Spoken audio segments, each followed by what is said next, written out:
Dan ibadah kurban ada ini sesuai dengan hadis Rasulullah SAW ketika seorang mukmin memiliki kemampuan untuk melaksanakannya, maka jangan dekati tempat sholatku.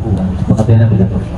Artinya perintah ini adalah fardhu ain bagi yang memiliki kemampuan. Kita yang mana adalah sunnah muakkadah. Sunnah yang mendekati, istilahnya muakkadah itu kan sunnah yang istimewa, nilai pahalanya sangat besar. Oleh karena itu, ibu-ibu yang dirahmati Allah Subhanahu wa Ta'ala, apa sebenarnya hikmah dibalik diperintahkannya atau disyariatkannya berkurban ini? Taqarrub dalam bahasa Islam itu mendekatkan diri kepada Allah Subhanahu wa Ta'ala. Jadi menurut bahasa itu bukan menggunakan huruf K, tapi menggunakan huruf Qaf. Kurban, bukan korban. Korban atau korban kecelakaan, korban penipuan, dan Allah Subhanahu wa Ta'ala. Kemudian ada istilah adha atau duha.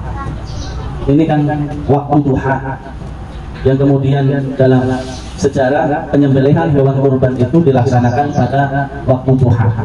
Hewan kurban yang disembelih pada waktu duha akhirnya disebut sebagai yang terjadi pada zaman Nabi Adam alaihissalam.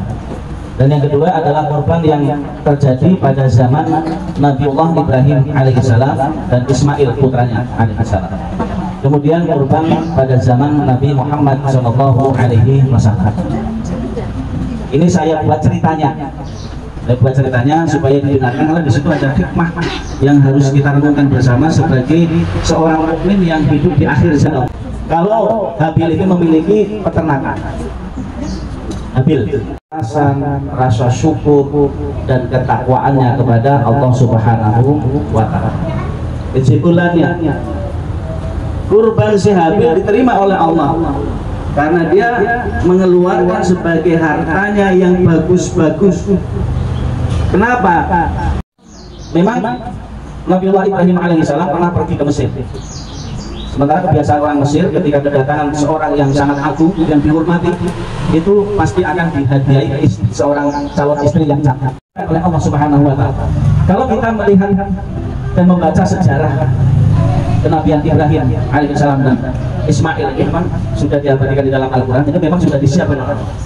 Di sana tidak ada tumbuh-tumbuhan kalau kita lihat tadi. Tidak ada gunung Merapi dan tidak ada sumber kehidupan, tetapi di situ ada sumur Zam-Zam.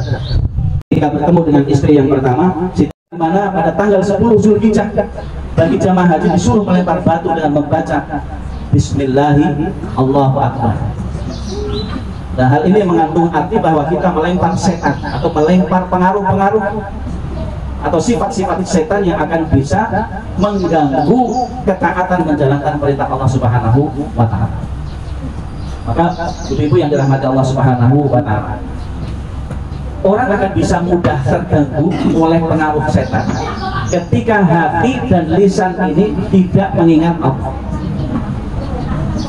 Seperti Siti Hajar ini, ketika tidak mengingat Allah akan mudah terpengaruh dari bisikan-bisikan setan ini. Tetapi setelah dilemparkannya batu itu yang bukan menunjukkan melempar setan, tetapi melempar keburukan. Jadi kalau melempar jumrah itu pada tanggal 10 Zulhijjah itu adalah melempar jumrah Aqobah. Berhasil memberangkatkan ribuan jemaah.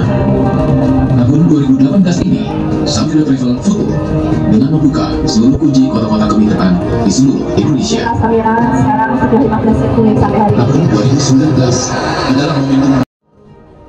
Tahun 2020 menjadi momentum next life pandemi melanda dunia. saat pandemi nomor 25.